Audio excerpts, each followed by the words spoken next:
Hello everyone, how are you. तैयारी ठीक चल रही है? चलो, लास्ट वीडियो में हम लोगों ने बोरेक्स का स्टडी शुरू किया था और बोरेक्स का स्ट्रक्चर वगैरह बहुत इंपॉर्टेंट था, उसको देखा था। अभी हम लोग बोरेक्स की सबसे इंपॉर्टेंट रिएक्शन देखने वाले हैं, जिसके ऊपर एग्जाम में बहुत सारे क्वेश्चंस आ चुके हैं। That is borax bead test. ठीक है, तो अपने नोट्स निकाल लो और जल्दी से शुरू करते हैं हम लोग। तो टॉपिक का नाम क्या है? Borax bead test. तो वैसे काफी सारे बच्चों ने इसको स्कूल में किया होगा, तो इसके इंपॉर्टेंट पॉइंट्स मैं आपको बताता हूँ। सबसे पहले बोरेक्स लेना है, Na2B4O7.10H2O, और अब इसको हीट करना है। पहले थोड़ा सा हीट करते हैं, Na2B4O7 बनता है, मतलब ये वाटर ऑफ क्रिस्टलाइजेशन जो है ना .10H2O, ये चला जाता है। अब आप थोड़ा सा इसको और हीट करते हो तो ये बन जाता है NaBO2 प्लस B2O3। इन दोनों के कॉम्बिनेशन को बोलते हैं ग्लासी बीड। ठीक है, आप लोगों को ध्यान होगा, शायद आपने स्कूल में कभी किया हो। मैं आपको एक बेसिक सी चीज बता देता हूँ जल्दी से। आपको याद है, एक प्लैटिनम वायर हम लोग लेते हैं, उस प्लैटिनम वायर को ऐसे थोड़ा सा गोल कर लेते हैं, इसके ऊपर हम बोरेक्स का पाउडर डालते हैं और फिर उसके नीचे फ्लेम रख देते हैं, मतलब फ्लेम के ऊपर उसको रखते हैं।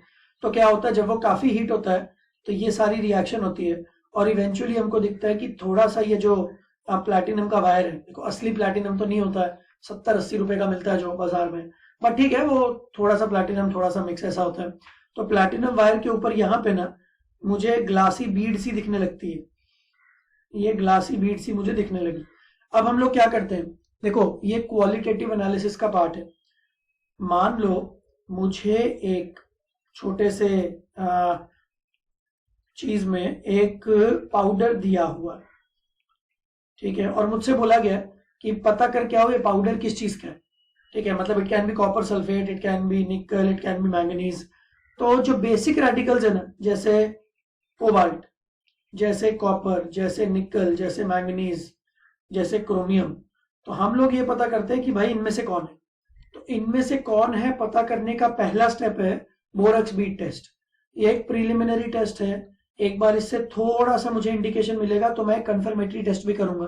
ठीक है, बट फिलहाल मुझे देखना है कि यार इनमें से कौन सा कैटायन, जिसको हम बोलते हैं बेसिक रेडिकल, तो इनमें से कौन सा बेसिक रेडिकल इस पर्टिकुलर सॉल्ट में हो सकता है। तो हमने क्या किया, ये जो ग्लासी बीड हमारी बनी थी ना, इस ग्लासी बीड के ऊपर हमने क्या किया, जो थोड़ा सा सॉल्ट है ना, इसका एक पिंच लिया। मान लो ये ग्लासी बीड है, तो ग्लासी बीड के ऊपर थोड़ा सा हमने ये सॉल्ट डाला। ठीक है, तो इस सॉल्ट में जो भी आयन होगा उसके बेस पे ये ग्लासी बीड अपना कलर चेंज कर लेगी। ठीक है, तो अब इसके पहले बेसिक चीजें समझते हैं।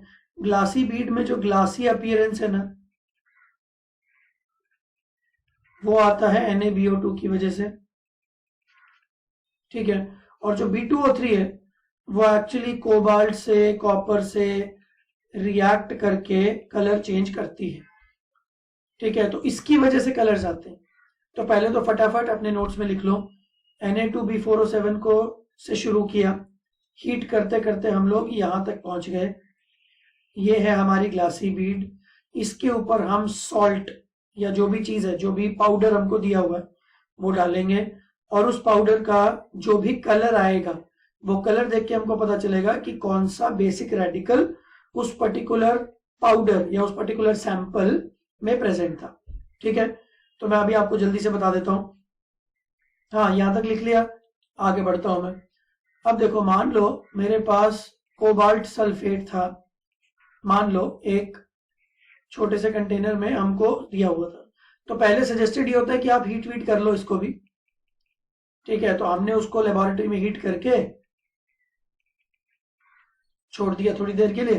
तो कोबाल्ट सल्फेट अगर होगा, मुझे नहीं पता कौन है वो, तो अगर वो कोबाल्ट सल्फेट है तो कोबाल्ट ऑक्साइड बन जाएगा और SO3 वगैरह उड़ जाएगा। ठीक है, अब हमारी जो ग्लासी बीड है ना, उसके ऊपर हमने इस चीज को डाला, तो ये बन गया CO BO2 whole twice cobalt metaborate. अब इसका कलर होता है ब्लू। अब सबके अपने अपने अलग अलग कलर होते हैं, ठीक है। तो कुछ इंपॉर्टेंट कलर्स आप याद कर लो, मैं आपको थोड़े थोड़े बता दूंगा अभी। तो कोबाल्ट मेटाबोरेट का कलर होता है ब्लू। इस ब्लू कलर को देख के मुझे काफी हद तक ये लगता है कि कोबाल्ट होगा। फिर मैं क्या करता हूं, अगर ब्लू कलर आ गया फिर मैं कोबाल्ट के 2-3 और टेस्ट कर लेता हूं, जो कि हम लोग क्वालिटेटिव एनालिसिस या सॉल्ट एनालिसिस में पढ़ेंगे, कोबाल्ट के कंफर्मेटरी टेस्ट।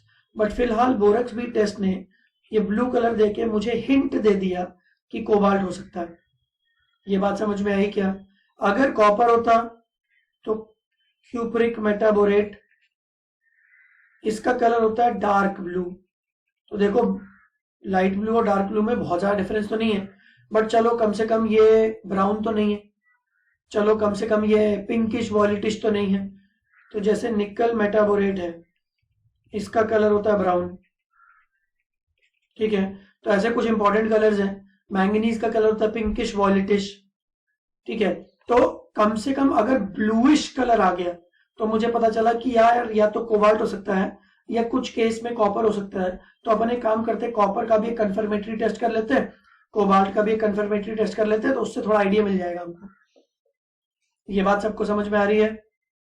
पक्का? तो बोरेक्स बीट टेस्ट को एक बार ढंग से रिवाइज करते हैं। हमने बोरेक्स लिया, अपने अपने नोट्स में देखो जल्दी से, ठीक है। बोरेक्स लिया Na2B4O7.10H2O, हीट किया, पानी निकला पहले, बच गया Na2B4O7, और हीट किया तो बन गया NaBO2 + B2O3।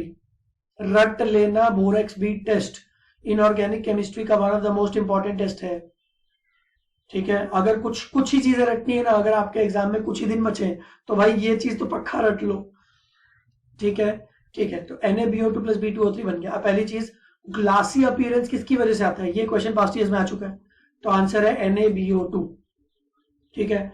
और ये जो कलर्स आते हैं किसकी वजह से आते हैं? ये है B2O3 की रिएक्शन की वजह से, ठीक है। अब हमारे पास जो भी सॉल्ट हुआ, कोबाल्ट का, कॉपर का, निकल का, ठीक है, इनका बेसिकली पहले हमको ऑक्साइड बनाना होता है। तो हमने इनको हीट किया है, जैसे भी करके इनका ऑक्साइड बनाया और इसको B2O3 के साथ रिएक्ट कराया, बेसिकली ग्लासी बीड से रिएक्ट कराया। तो अगर ग्लासी बीड में कोई कलर आ गया, पर्टिकुलर कलर, तो वो कलर देख के हमको इंडिकेशन मिल जाता है कि ये पर्टिकुलर चीज कौन सी हो सकती है। तो cobalt is blue, copper is dark blue, nickel is brown, manganese के केस में it is a little pinkish violetish. तो ऐसी चीजें हमको थोड़ी याद करनी है। आई सजेस्ट वन थिंग, देखो borax bead test past years में बहुत बार आ चुका है, पिछले 40 साल में, ठीक है। तो पिछले 40 साल में जितने भी पॉसिबल क्वेश्चंस इसके आए हैं वो आप चेक करो, और वो जो जो पास्ट ईयर क्वेश्चंस आए हैं ना उनको रख लो यार, क्योंकि past year questions are the most important questions for inorganic chemistry. Inorganic chemistry बिल्कुल वैसी है जैसे आपने 10th बोर्ड्स किया था। 10th बोर्ड्स, चाहे आप ICSE थे, चाहे CBSE थे, चाहे स्टेट बोर्ड थे, किसी भी इंडिया के किसी भी बोर्ड के, past year questions over and over repeat होते हैं।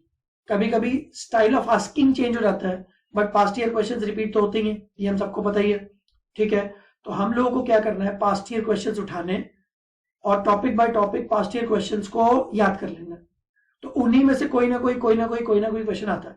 अब जैसे बोरेक्स है ना, तो बोरेक्स के ऊपर कोई ना कोई क्वेश्चन तो आ सकता है, या तो उसका प्रेपरेशन आ जाएगा, या तो उसके स्ट्रक्चर के ऊपर कुछ पूछ लेंगे, या तो उसकी एल्केलिनिटी के ऊपर कुछ पूछ लेंगे, या तो बोरेक्स बीट टेस्ट के ऊपर कुछ पूछ लेंगे। ये बात समझ में आ रही है? मैं और भी बोरेक्स के कुछ इंपॉर्टेंट रिएक्शंस नेक्स्ट वीडियो में लेके आऊंगा। तो कुछ इंपॉर्टेंट चीजें जो पास्ट ईयर में बहुत बार आई है ना, उनको बस याद कर लो, आपका काम चल जाएगा, ठीक है। चलो फिर नेक्स्ट वीडियो में मिलते हैं, अभी के लिए बाय बाय।